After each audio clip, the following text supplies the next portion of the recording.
진짜 돈 모으고 싶지? 우리가 돈을 모으지 못하는 이유는 단순히 돈이 없어서가 아니야. 대부분의 사람들은 습관, 사고방식, 그리고 순서가 잘못돼서 돈을 못 모으는 거야. 오늘은 그 공통된 특징들을 하나씩 이야기해 볼게. 첫 번째, 소비가 아닌 보상으로 돈을 써. 돈을 못 모으는 사람들의 첫 번째 특징은 돈을 감정의 해소 수단으로 쓴다는 거야. 오늘 스트레스 많이 받았으니까 나한테 보상 줘야지.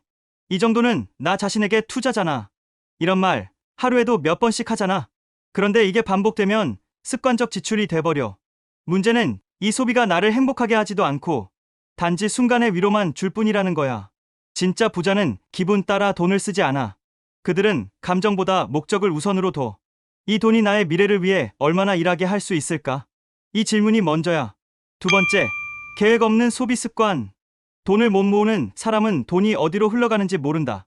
월급이 들어오면 카드값, 식비, 구독료, 카페, 쇼핑으로 다 사라지고 한 달이 끝나면 내가 이번 달에 뭘 샀지? 기억도 안 나지. 그게 바로 돈의 흐름을 모르는 사람의 전형적인 패턴이야. 반대로 돈을 모으는 사람은 꼭 가계부를 쓰지 않더라도 자기 돈의 방향을 안다. 이번 달은 고정비 얼마, 저축 얼마, 투자 얼마. 이렇게 머릿속에서 구조가 딱 잡혀 있어. 돈은 흐름을 알아야 흐름을 만들 수 있어. 내가 통제하지 않으면 돈이 나를 통제해버려. 세 번째, 나중에 모을게라는 착각. 지금은 힘드니까 나중에 돈 벌면 모을게. 이 말이 바로 가장 위험한 자기 최면이야. 돈은 금액의 문제가 아니라 습관의 문제야. 한 달에 10만 원밖에 못 모아도 그 습관을 1년, 10년 이어가면 인생이 달라져. 부자들은 처음부터 큰 돈을 모은 게 아니야. 모으는 시스템을 일찍 만든 사람들이야. 지금 20만 원도 못 모으는 사람은 월급이 2배로 늘어도 40만 원을 못 모아. 이건 의지의 문제가 아니라 패턴의 문제거든. 네 번째, 남의 시선을 신경 써. 돈을 못 모으는 사람은 나의 가치를 소비로 증명하려 해. 남들이 나를 어떻게 볼까가 기준이야. 그래서 옷, 차, 시계, 핸드폰 이런 보여지는 소비에 집착하지. 근데 웃긴 건 뭐냐면 남들은 그렇게 관심이 없어. 내가 어떤 옷을 입었는지, 어떤 차를 타는지 생각보다 아무도 안 봐. 진짜 여유 있는 사람일수록 자기 안을 채우는데 집중해. 외형이 아니라 내면의 안정감이 그들의 부의 기반이야. 다섯 번째, 소비는 계획적이지만 저축은 감정적이야. 돈을 못 모으는 사람은 소비에는 철저하지만 저축에는 감정적이야.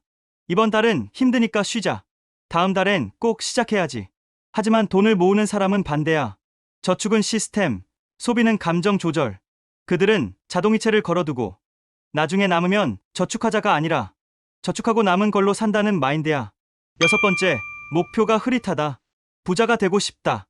이건 목표가 아니야. 희망사항이야. 5년 안에 순자산 1억을 만든다. 매달 50만 원씩 투자해서 배당소득 30만 원을 만든다. 이렇게 구체적으로 떨어져야 돼. 돈은 목표가 있어야 움직여. 내가 어디로 가야 하는지 모르면 돈도 길을 잃어버려. 목표가 있는 사람은 한 푼을 써도 이유가 있고 목표가 없는 사람은 한 푼을 모아도 의미가 없어. 일곱 번째, 비교로 마음을 잃는다.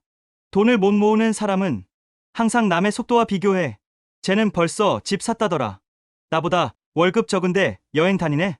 이런 비교가 쌓이면 불안해서 소비, 그리고 후회, 다시 불안. 이 악순환이 반복돼. 진짜 부자들은 남과 비교하지 않아. 그들은 자기 계획을 믿고 자기 속도로 간다. 돈을 모으는 건 경쟁이 아니라 여정이야. 여덟 번째, 단기 쾌락에 약하다. 돈을 못 모으는 사람은 즉각적인 만족감을 못 참아. 다음 달엔 더 벌겠지. 이건 어차피 필요한 거야. 그렇게 늘 지금의 기분을 위해 미래를 팔아버려. 근데 돈이란 건 지금 조금 불편함을 감수한 대가로 미래의 자유를 사는 과정이야. 부자들은 지금보다 나중을 본다. 단기 쾌락보다 장기 보상. 이게 진짜 부의 태도야. 아홉 번째, 자신을 속인다. 돈을 못 모으는 사람은 스스로에게 이렇게 말해. 나도 열심히 하고 있어. 언젠간 잘 되겠지. 하지만 구체적으로 뭘 하고 있는지 물으면 대답을 못해. 이건 노력이 아니라 자기위안이야. 부자는 자기 착각에 머물지 않아. 매일 통장을 보고 자산을 점검하고 스스로에게 불편한 질문을 던져. 이건 꼭 필요한 소비인가? 이 돈이 나를 위해 일하고 있나? 그 불편함을 직시하는 게 진짜 부자의 첫걸음이야.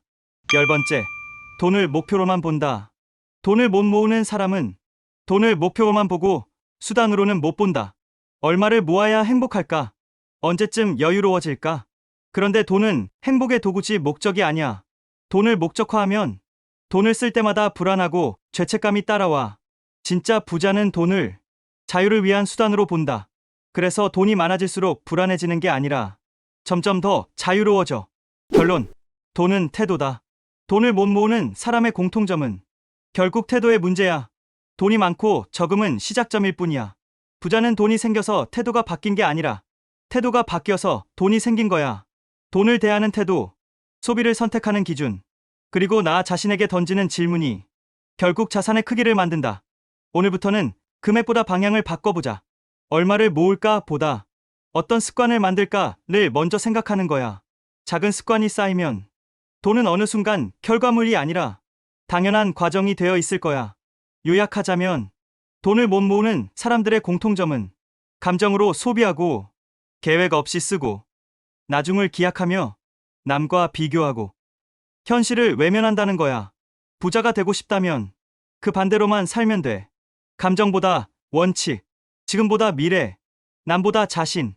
그게 진짜 부를 만드는 첫걸음이야.